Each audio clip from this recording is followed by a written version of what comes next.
So today we're going to discuss habits that make you less attractive. And when you do these habits, you are less in your feminine energy and you really are taking a different road than the one that helps you become the best version of yourself. So today I'm going to share with you the habits you need to stop and how you can stop them. So hi guys, welcome back. I'm Eleonora and welcome to my YouTube channel. Before I start, I first wanted to thank BetterHelp for sponsoring this video. Let me know if you recognize yourself in this scenario. It's the beginning of the year and you have the best intentions in making this year your year. However, 1 year later, you haven't made any progress in your life. And the reason why is because as much as you want to change, you still need someone to see your blind spots. You need someone who can help you and guide you into recognizing your unconscious patterns, and you need someone to help you process your emotions. This is where therapy comes in. BetterHelp has created a platform that makes therapy much more affordable and accessible to you. You now can find the right therapist from the comfort of your own home. Signing up is very easy. You have to fill out a questionnaire to make sure you get matched with the right therapist. If you do not like your therapist, you can change her in a few steps. You get to choose the days you want to communicate with your therapist. You get to choose how you want to communicate with your therapist. Go sign up for BetterHelp, get 10% off and see what's possible. BetterHelp, thank you so much for sponsoring this video. Thank you guys so much for allowing me to introduce you to BetterHelp. Let's start. Being way too serious. So I personally adore waking up and being productive, and it's very hard for me to just remind myself that it is all about having fun. Being too serious takes away your joy, takes away your magnetic energy. Every morning when you wake up, you have to make it your goal to be joyful. Wake up and you set the intention that your only goal today is that you be happy. You want to stop comparing yourself to others. You make it a habit to never compare yourself. You snap out of it from the moment you catch yourself doing that. You have to treat yourself as if you would treat someone you are in a relationship with, because you love yourself for much more than the way you look, for much more than whatever you think this person might have. When you see another person, you can acknowledge whatever she has. You can see all she has and bless it, knowing that it does not take anything away from you. But each time you do that, it actually grows that quality inside yourself. You override the ego by blessing the other person, and it's powerful. I promise you guys, when you do that, it's a powerful trick, because whatever you bless, whatever you love cannot get to you. And every time you are having these emotions, it's never really about you. It's your ego using whatever it can use to get to you. I just outsmarted the ego, and that's how you want to do it for yourselves. I see another YouTuber being very successful. What I do is bless her and pray that her channel might grow 10 times more, regardless of what happens with mine. What I'm trying to say here is that every intention you have for another is an intention you have for yourself, because an idea never leaves its source. So you bless the other person and you do not compare yourself to others. Okay? Doubting yourself. So self-doubt is ugly. You want to get yourself into a position where you do not allow your self-doubt to have any power over you. Will you always have self-doubt? Yes, I to this day wake up every single day and I do have doubts that cross my mind, but it is just a question of how do you deal with them. Once you realize what they are, you can deal with them. What I like to do to really overcome my doubts is, first of all, to name them for what they are. I am so aware of my thinking that once I have a thought that is not empowering me, I can see it for what it is. It is a doubt, and then I give myself the choice. Do I want to believe in it, or do I want to see it for what it is, a doubt? Religious or spiritual people might relate with this one, that there is an opposition, okay? The opposition.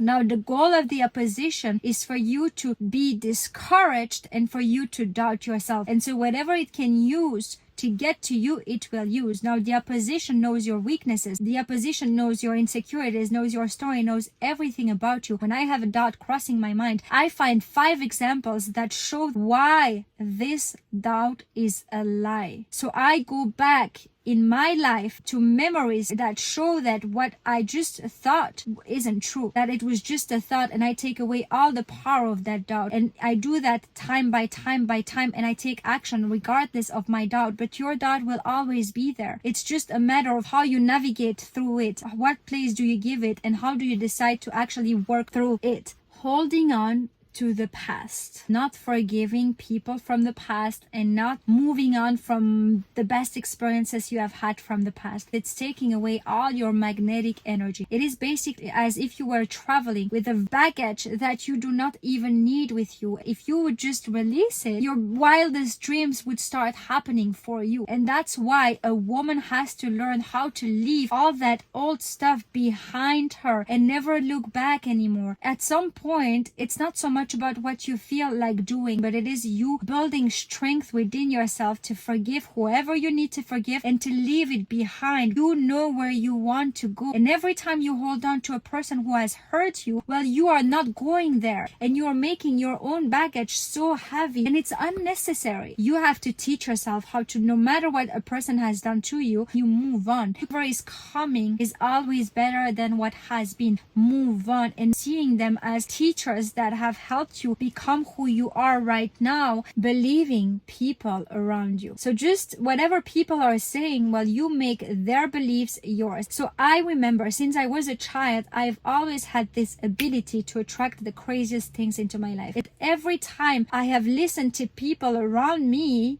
I was not able to do so. I was not able to do so. And at some point, God has made one of my dreams come true. And I remember I was living my dream. I was really like in a movie. And then 2 years later, because change is necessary for you to grow, I lost everything. Now I was going through a very dark night of the soul. I remember during that time, all the people that knew me from that moment where I was living my dreams, when I started talking to them, they were all telling me, you are back into reality. You were in a dream. You were so delusional. You thought those things, but they were all not true. And let me tell you something, because everybody started saying that, I started doubting. I started thinking the same way until I took some time apart with myself to remind myself of the truth. Now my life is even getting better because I do not listen to people. I never listen to people. In all the books that I read, they always explain that the common thinking of the world goes against you achieving the things in your life. Like there are two flows going on. People who are achieving all the things they want, making the money they want, realizing all the things they want, and then there is another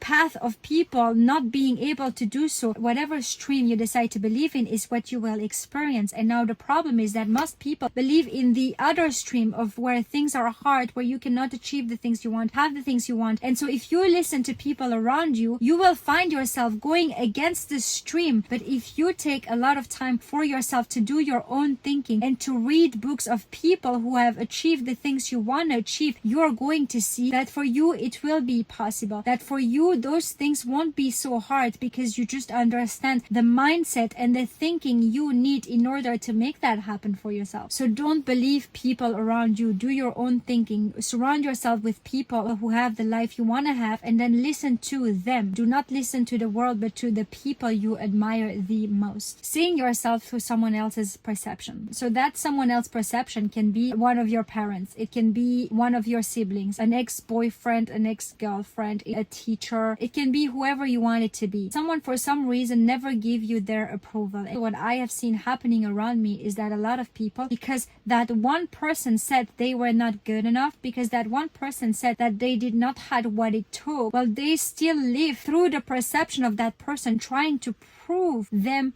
wrong. And that is such a waste of your energy. As long as you try to prove them anything, they are winning. If someone cannot see it for you, it's their problem. They are a human being just like you. They have nothing more or less than you. They breathe the way you do, they go to sleep the way you do. From the moment you get that, you take your energy back, and now you're free to do and to be whoever you want to be. Attachment. Feeling like you need someone or something in order for you to be a whole, fulfilled person in your life. There is nothing less attractive than that. And unfortunately, it's something almost everyone struggles with. What makes a person very attractive is when they do not need anything or anyone. They are able by themselves to provide that emotion for themselves. The way you detach yourself is by going through a deep healing, self-development, and spiritual journey. You on your own are walking your own path, writing your own story. Their presence is accessory. You do not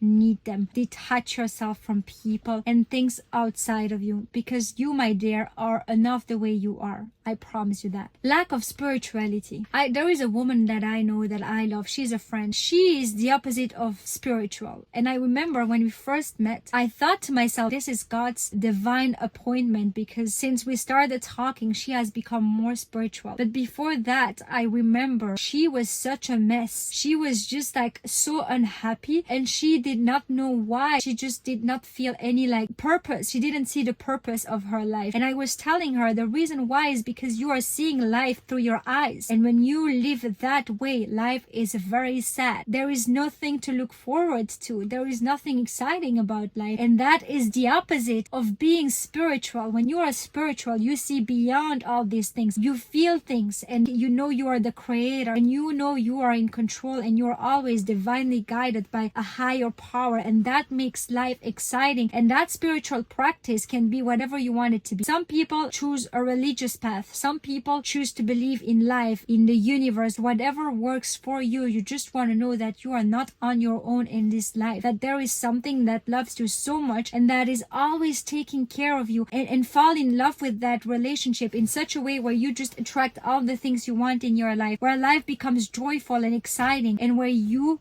can always stand on your own ground. Lack of character. There is one girl that went viral on YouTube in less than a year, I think. I'm not sure. That just happened very quickly, and she surpassed numbers that even people, some of the biggest people, haven't got there. I remember seeing so many things said about her. Most people adore her, but then some people just do not get how all these things happened for her. And I'm gonna say right now that I totally understand. And this is my belief about it. That person has been blessed in public for what she has been practicing on her own her entire life. That person has character because she has always been such a good person behind the scenes. It all happened what people think in 1 year, while it actually was the accumulation of her entire life. God will bless people with character, and people might not recognize why it is, but it is simply because there is one person you cannot hide anything, and that is God. He sees everything. What you get back from life is directly related to those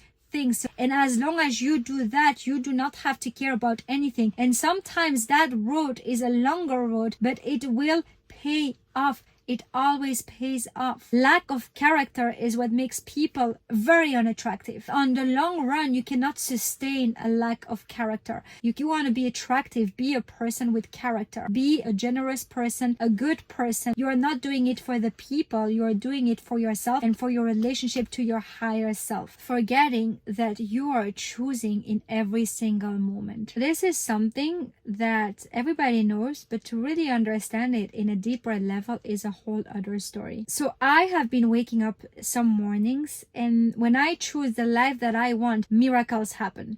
Like when I commit to being the person that I want to be, magic happens. Like I get emails to work with people that I've always wanted to work with. Men who are totally my type are attracted to me. Like friends are coming to me. Abundance comes from the weirdest ways to me because I have chosen to be the person who can have these things. Sometimes I wake up and I choose fear, and when I choose fear, I'm experiencing a whole other story. Every morning when I wake up, I remind myself that I get to choose what reality I decide to live in. Whatever I'm deciding to believe in is what I will experience. And so my goal is to always choose love, which is the path of becoming my best version. If you do so, put your seatbelt on, because your life is going to go crazy. The most amazing things are going to start to happen, but your goal is to always stay in a state of faith and to always be present. And that, my friend, is hard work. But then the question you want to ask yourself is, do I want to do that hard work to really have the life that I've always wanted to? Or do I want to go to what I know and what feels comfortable and stress out for things that I've been stressing out my entire life? The question is, what do you choose, and then stay consistent in what you choose and be so firm in your decision that God has no other choice but to make these alignments happen for you. A less serious one, but I still like this one, which is know your cycles. So that is something that I never understood as a woman, that we have cycles. Yeah, I understood that we have cycles, but I never understood the power of aligning yourself to your cycles, meaning planning your days around your periods, because when you do so, you're aligning yourself with nature. Basically, you're trusting nature and you're recognizing that there is a period to go hard, there is a period to rest, to prepare, to celebrate. And when you go through your phases, that is exactly what you go through. Track your periods and then start learning more about what you should do in every phase of your periods. Once you understand how your body works, you will automatically know when to create, when to work, when to go hard, and everything will start happening more and more. You will be a happier woman, and that's all I want for you. Starting your day with yesterday in mind. So you want to start every single day fresh. You want to be renewed every single morning. The people you used to know have nothing to do with who you are right now. That the jobs you used to do have nothing to do with who you are right now. That the mistakes you made in the past have nothing to do with you right now, because you are a new person, and that new person has left all these things behind her, and now she has a whole new road of who she can be. You have to leave things behind, move on quickly, because we only have that much time in our life and you want to make the best out of it. Okay guys, I think that's about it. My voice kind of changed along the way. That means I need rest. You are hearing the rain. It's my sign that I need to go. Guys, thank you so much for watching. Thank you so much for watching. I will also start posting on TikTok and Instagram. Do not forget to follow. Do not forget to like, share, and subscribe to my channel. Go check out BetterHelp. Guys, thank you so much. I love you so much, and I always read all your comments, just so you know. I'm going to see you very soon. Bye.